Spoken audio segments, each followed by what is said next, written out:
ان الحمد لله نحمده ونصلي على رسوله الكريم اما بعد فاعوذ بالله من الشيطان الرجيم بسم الله الرحمن الرحيم ان عدة الشهور عند الله 12 شهرا في كتاب الله يوم خلق السماوات والارض منها 4 حرم ذلك دين القيم فلا تظلموا فيهن انفسكم وعن ابي بكر رضي الله عنه عن النبي صلى الله عليه وسلم قال السنة 12 شهرا منها 4 حرم 3 متواليات ذو القعدة ذو الحجة والمحرم ورجب مضر الذي بين جمادى وشعبان رواہ البخاری۔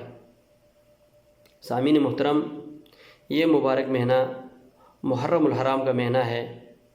اسلامی سال کا یہ پہلا مہینہ ہے جس کے ذریعے اللہ تبارک و تعالیٰ نے سال کا ابتدا کیا۔ یہ مہینے اللہ تبارک و تعالیٰ کی کتاب میں، جو کہ اللہ تبارک و تعالیٰ سورہ توبہ میں ارشاد فرماتے ہیں، مہینوں کی گنتی اللہ تبارک و تعالیٰ کے نزدیک 12 ہے۔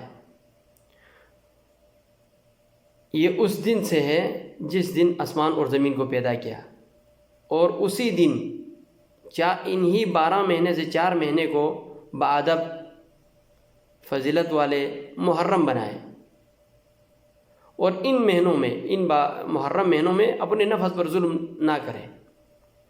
اور یہ 4 مہینے جو محرم مہینے ہیں وہ کون سے ہیں، جسے اللہ کے پیارے نبی علیہ الصلوۃ والسلام نے واضح کی، جو صحیح بخاری میں موجود ہے۔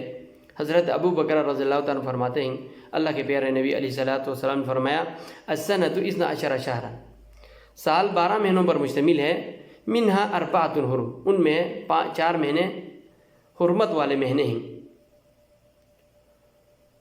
3 متوالیات، 3 مہینے پہ در پہ ہیں، ذو القعدہ، ذو الحجہ، محرم، ورجب مضر الذی بین جمادی و شعبان، اور رجب مضر والوں کا رجب جو کہ جمادی ثانی اور شعبان کے درمیان ہے۔ یہ صحیح بخاری کی روایت ہے، صحیح بخاری میں 3197 نمبر حدیث میں موجود ہے۔ اور یہ مبارک مہینہ محرم الحرام کا مہینہ جب سنتے ہیں تو حضرت حسین کی شہادت ہمارے دل و دماغ میں گھومتی ہے۔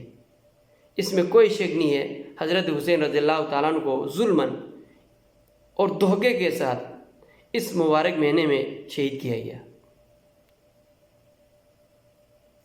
یوں تو بہت سے صحابہ کرام، جلیل القدر صحابہ، دیکھو حضرت علی رضی اللہ تعالیٰ عنہ رمضان مبارک میں شہید کیا گیا، حضرت عمر فاروق رضی اللہ تعالیٰ عنہ کو ذوالحجہ میں زخمی کیا گیا اور آپ شہید ہو گئے، اور حضرت عثمان رضی اللہ تعالیٰ عنہ ذوالحجہ میں شہید کیا گیا۔ تو اس کا مطلب یہ نہیں ہے کہ رمضان مبارک کی فضیلت حضرت علی رضی اللہ تعالیٰ عنہ کی شہادت سے ہوئی، یا ذوالحجہ کی جس میں حج ادا کیا جاتا ہے، ذوالحجہ کی فضیلت حضرت عثمان کی شہادت کی وجہ سے ہوئی، یا حضرت عمر فاروق رضی اللہ تعالیٰ کی شہادت کی وجہ سے ذوالحجہ کی اہمیت ہو گئی، اس کی فضیلت ہے۔ یہ محرم ایسی بات نہیں ہے۔ حضرت حسین رضی اللہ تعالیٰ کی شہادت کہ ہم پرزور مذمت کرتے ہیں، یہ ان لوگوں نے شہید کیا جو لوگ منافق تھے، دھوکہ باز تھے، پکا سچا مسلمان نہیں تھے۔ جو بھی حضرت حسین کی شہادت میں ملوث ہے، شامل ہے، یا جو حضرت حسین رضی اللہ تعالیٰ کی شہادت پر خوش ہے، ہم ان لوگوں پہ لعنت بھیجتے ہیں، ہم ان کی پرزور مذمت کرتے ہیں، ان کا اسلام سے کوئی تعلق نہیں۔ لیکن اسی کے ساتھ جن لوگوں نے حضرت حسین رضی اللہ تعالیٰ عنہ کی شہادت کی آڑ میں جلیل القدر صحابہ کرام پر طعن و تشنیع، لعن طعن کیا، ہم ان پر بھی لعنت بھیجتے ہیں۔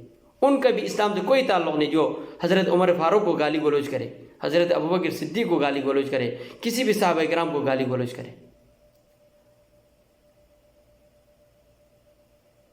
تو یہ مبارک مہینہ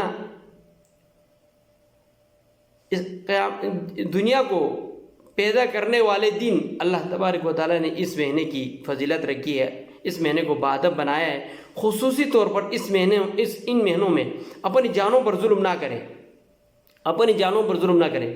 اور اس مبارک مہینے کی سنتوں میں سے ایک سنت روزہ رکھنا ہے۔ اللہ کے پیارے نبی علیہ الصلوۃ والسلام فرماتے ہیں صحیح مسلم کی روایت ہے، افضل الصیام بعد رمضان شہر اللہ المحرم، سب سے افضل روزہ رمضان مبارک کے بعد اس بابرکت مہینے کی ہے جس میں روزہ رکھا جائے۔ اس مہینے کی روزہ رمضان مبارک کے بعد بہت افضل روزہ ہے، اور اسی مہینے کے اندر عاشورہ محرم ہے، 10 محرم کا بھی روزہ ہے، جس کے بارے میں ہم اگلی ویڈیو میں انشاءاللہ مختصراً بیان کریں گے۔ اللہ تبارک و تعالیٰ سے دعا ہے کہ اللہ تبارک و تعالیٰ ہمیں اس عظیم مہینے کو امن و آشتی کے ساتھ تفرقہ بازی، فرقہ واریت سے دور رہ کر اس مبارک مہینے کو گزارنے کی توفیق دے۔ وآخر دعوانا ان الحمدللہ رب العالمین۔